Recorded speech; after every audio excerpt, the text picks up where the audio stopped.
Right, I'm just going to invite our guest speaker for today.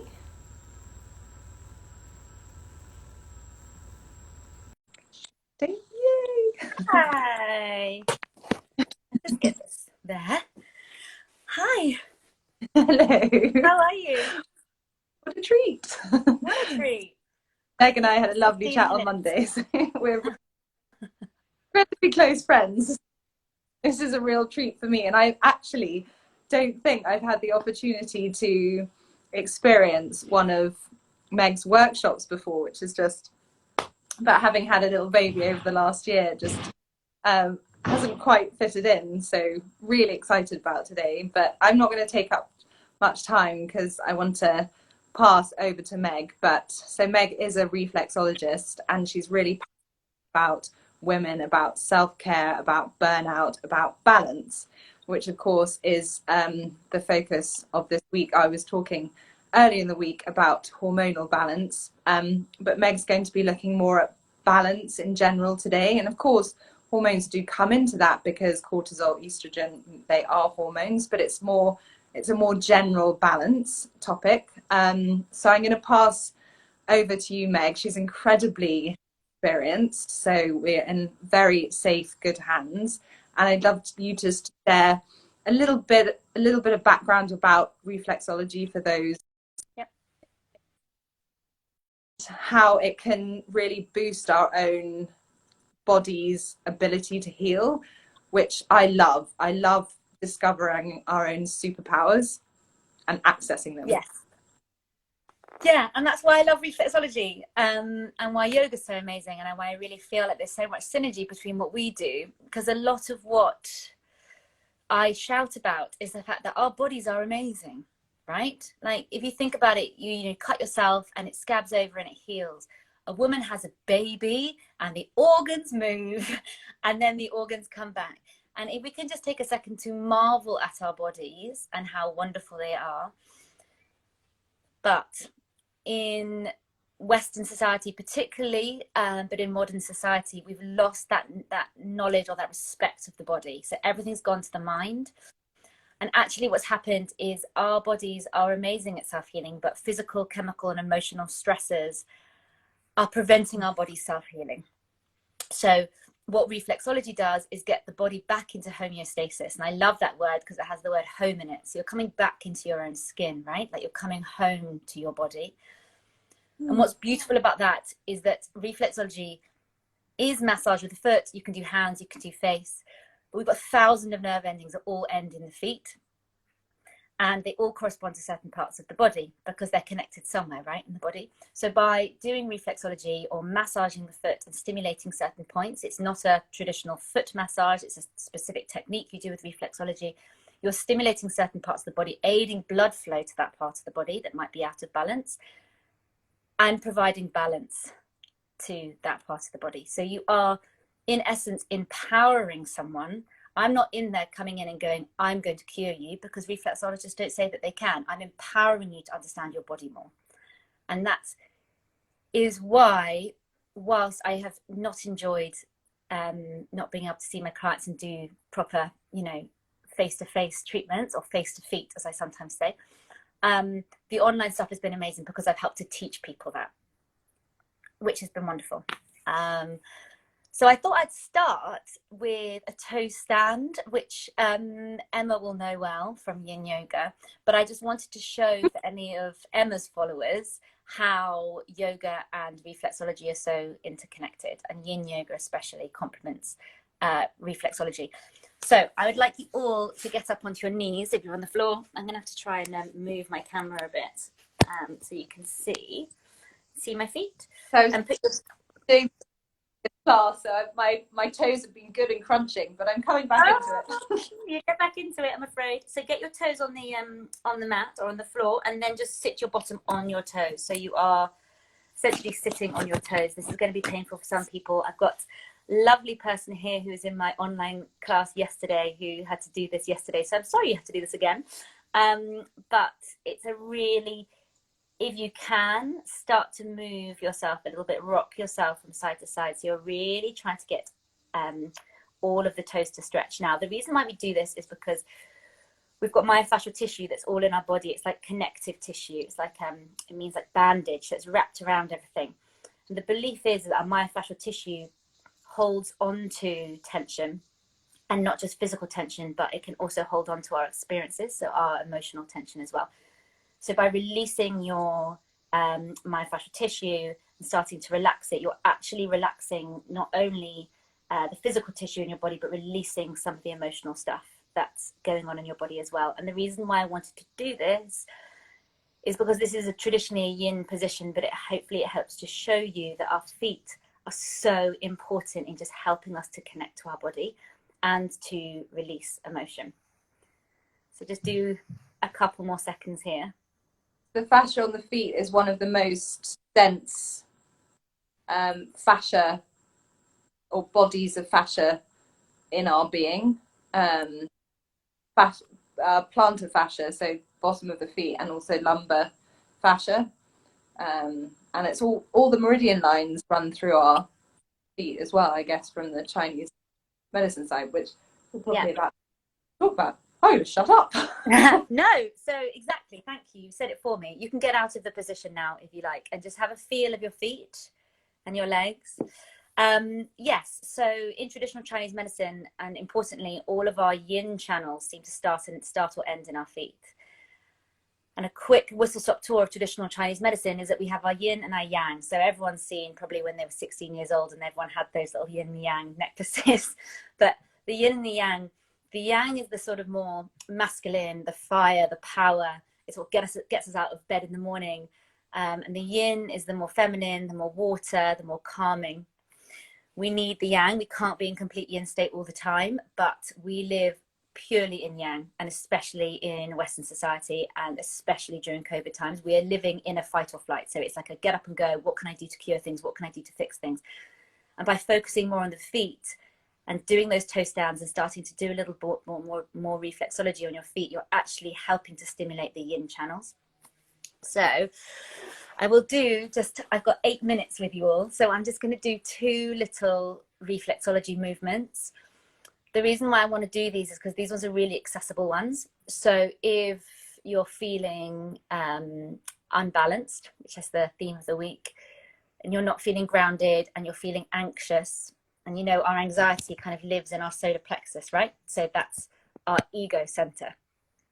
And so I'm going to do some solar plexus breathing with you to help release that ego. You know, we all need ego, but we don't need it all the time. And if our ego is telling us that we're not good enough, or that we haven't done that well enough, or that we need to do better, that's not healthy ego. So by doing solar plexus breathing, you actually help just relax the ego and say, you're okay, we're fine here. We don't need any conversation right now. So we'll start with solar plexus breathing. I have drawn on my feet so that you can see exactly what to do. But I do this all the time, they're like tattooed. So can you see there's like that little dot right there? So where the dark skin is here, and then you've got the lighter skin down here. If you pinch your foot together, and you'll find the deepest part of the pool just underneath the dark skin. Your foot cleavage. Your foot cleave. Oh my God, I can't believe I've never said that before. I'm stealing that. Yes, so get right into the foot cleavage. And you will see what I'm doing here is I've got my feet together. You can do both feet at the same time, or if you don't have access to both feet, then do your right foot first and then do your left foot. But what I want you to do is put your thumbs inside that point of the solar plexus. So right in there. And try and hook really in and underneath the base of the toes. So underneath the dark skin. And now what I want you to do is I want you to close your eyes. And I want you to take a deep breath in. And as you breathe in, I want you to push into that solar plexus point. How do you know if you've is it you're looking for that slight sensitivity, or is it okay if you're just roughly the right area? So you may feel a sensitivity, which will mean that your solar plexus is slightly out of balance. And what I'd urge you all to do is work out whether it's the right foot or the left foot that feels slightly more sensitive, because that can also tell you quite a lot as well.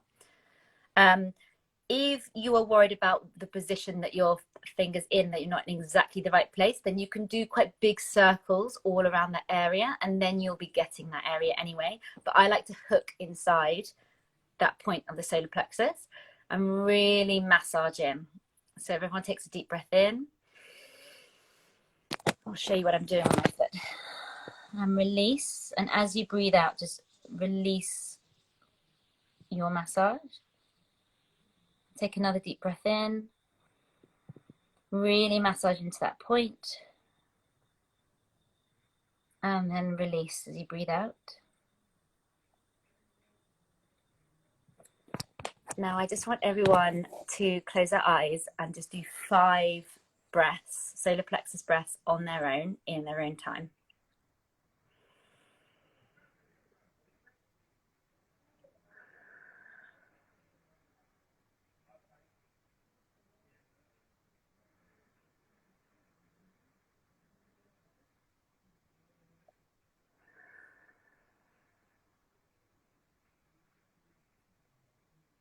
Remember, as you breathe in, push into that solar plexus point. And as you breathe out, release.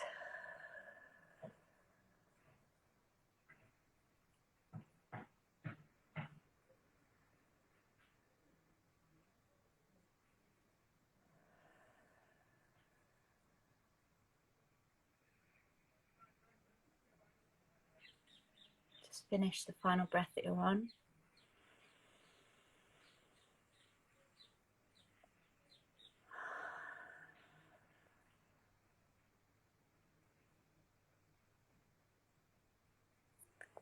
So that is solar plexus breathing.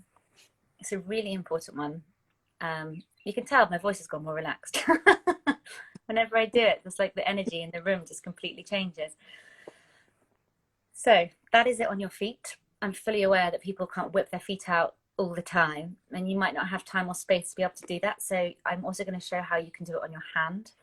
I used to do this on the London Underground because I didn't like the London Underground when I used to go on it. And so I would sit there and do this to myself, and it was just so relaxing. It just really calmed me. So again, find the deepest place in the pool. If you cup your hand together, you'll see there's like the deepest place at the bottom of your hand, and right in there is your solar plexus. Ah. See? Ah, I didn't know that. So your hand kind of mirrors your feet. I prefer foot reflexology. I think there's a lot more that you can do with it, but the hand essentially has everything there as well. So you've got kind of like the stomach, the head, the spine. So if people have athlete's foot, or if people have problems with their feet, then I can do hand reflexology as well. So get that point on your hand and do the same again. So as you breathe in, really push into that point. And release as you breathe out. And take another deep breath in.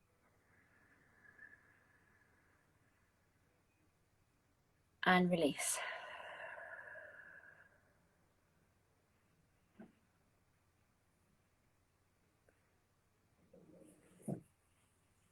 So that is just one other way of regulating the ego. So when you feel anxious, it does feel like your solar plexus has kind of gone a bit tight, right? Like you start to feel movement, anxiety in there. And that is literally, if you can imagine a little person in there, that is your ego going, you can't do this. You're not good enough. Someone's going to say this about you. You know, all the kind of narrative that the ego says, it lives within the solar plexus. So doing this or doing that on your feet, I try and do that most evenings, feels really good. With my 1 minute left, I was going to show you one more thing, which is your spleen 3 move. Again, this is also very well connected to yin yoga, so that's why I wanted to do it, to show that it complements for both yoga and reflexology. So your spleen 3, if you're looking at your feet, let's make sure you can see me, and you've got your feet in sort of butterfly pose, and you drag your thumb down the edge of the foot until you go over the heel of the base of the big toe, and you find yourself in the natural dip. That there is your spleen 3.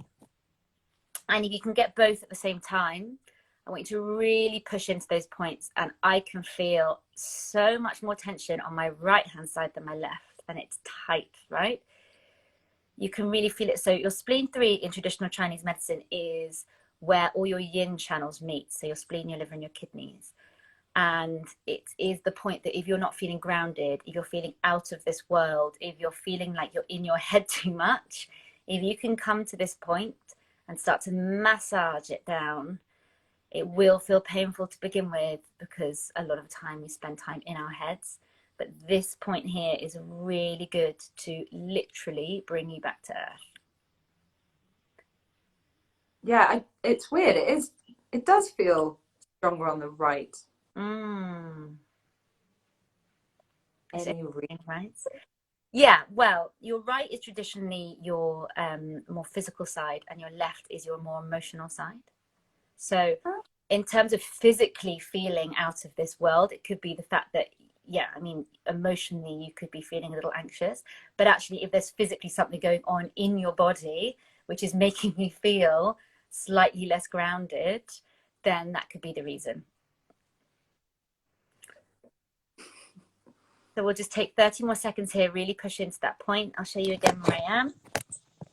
And is it the same pushing on the inhale and then releasing on the exhale? You can do, you don't need to do that because it's not a breathing mechanism, this one, it's just pushing in. So, but what's amazing about reflexology is that when I do it to myself, my body forces air into my lungs. It's like my body's like, oh, thank goodness. And I do these massive deep breaths when I'm not talking at 1,000,000 miles an hour to people. So if you might feel the fact that your body instinctively wants to take those deep breaths in. I find that the moment I get on the mat, because it's been on my yoga mat, because it's so part of my being. I'm like I was going to say a computer, but I'm not like a computer, because that's not what you want to be on a yoga mat. You're like a moth to a flame. But my breath, it just like literally, particularly, I usually come straight into child's pose just to ground my forehead, and it's like bang. Yeah. So maybe similar. Well, so what you've done there is that you've connected, your mind now associates your yoga mat with relaxation, because our bodies don't know what's real and what's not. So, I know. So yeah, I mean, you know this, I'm preaching to the converted. So what we're trying to do is trying to train our bodies into, as soon as you touch that spleen 3 place, or as soon as you start to solar plexus breathing, your mind goes, oh, okay, this is great, I'm not in danger. Your body goes, okay, that's fine. So I don't need to release adrenaline and cortisol. I don't need to go into fight or flight. I'm fine. And everything's relaxed. So once we realize that our poor bodies don't know what's real and what's not in it, our mind is just constantly sending messages that aren't true, you know, that so-and-so's in trouble, or that you're not going to do well in that exam, or you know, that your marriage isn't working, and all of that. Even saying it connects it to the body and makes your body think that you're in fight or flight. So anything that you can do to relax the body, relax the ego, will relax your entire body anyway. I feel more relaxed. This is really making me want to have a reflexology treatment from you. Like dreaming about it. Oh, as soon as lockdown's over. Yeah, don't you worry. Does anyone have any questions? Because I'm 3 minutes over, and I appreciate that it takes a lot to get, you know, for people to land in these sessions and actually take the time. So if anyone's got any questions, then obviously post it. But if not, I am online on Instagram, so please do get in touch. Everyone's hands are firmly on their feet. It's great. Oh, thank you, Meg. It's so lovely just to take that time out and actually do, because I do have a prod around, you know, the solar plexus on your foot, but I don't necessarily like spend time there and breathe into it. I didn't read about the hand, so that's awesome. That is, and that's really accessible. So I do that kind of stuff on my feet when I'm watching TV at the end of the day. Yeah. So just a nice wind down. My poor husband's like, do you want to do it on me? I'm like, no, thanks. I don't blame him. You know, there's things like I sometimes tense my jaw at night if I'm stressed, and so I do my jaw area before I go to sleep, which is a really nice one. But yeah, it's just the solar plexus is just an accessible one, and everyone is in a state of flux at the moment with everything that's going on. So just finding those things that work for you, and, you know, well done to everyone who came and took the 15 minutes just to center themselves. It will set you up for the rest of the day. Am I allowed to quickly ask where the draw one is? Yes, of course. Just quick, because I know that one that's so important as well, because we're always like, yeah. So if you get your foot on the floor, yeah, and you follow your finger, yeah, follow it all the way across the base of the big toe until you get inside the valley between the big and the second toe, and you'll feel there's a natural dip right at the bottom of the big toe. Can you feel that little dip? Yeah. That is your jaw. So what I want you to do now is I want you to pinch in there and really massage in there. And is it specifically on your left foot, or is it... No, it's on both. So your right foot, like I said, is traditionally your more physical, and your left is your more emotional. So it's more sensitive on my left side for me than my right. Oh, amazing. Thank you. That's all right. So you take a really good pinch right in there. Ah, awesome. Thank you. That's all right. Well, I'll let you go too, because I know you've got your Meg's homeschooling and balancing and juggling lots of different things. Balancing hard. It's been a joy today because you got to close the door. Although I did have Jude here, like magnetized here until like 2 minutes before. I was like, get out. Little one. Well, thank you, Meg, and thank you all that joined. And I'll be back tomorrow with learner pose, and then next we're yoga for happiness. Nice uplifting topic. Lovely. Well, I'll join those. Hey, Meg. And everyone else.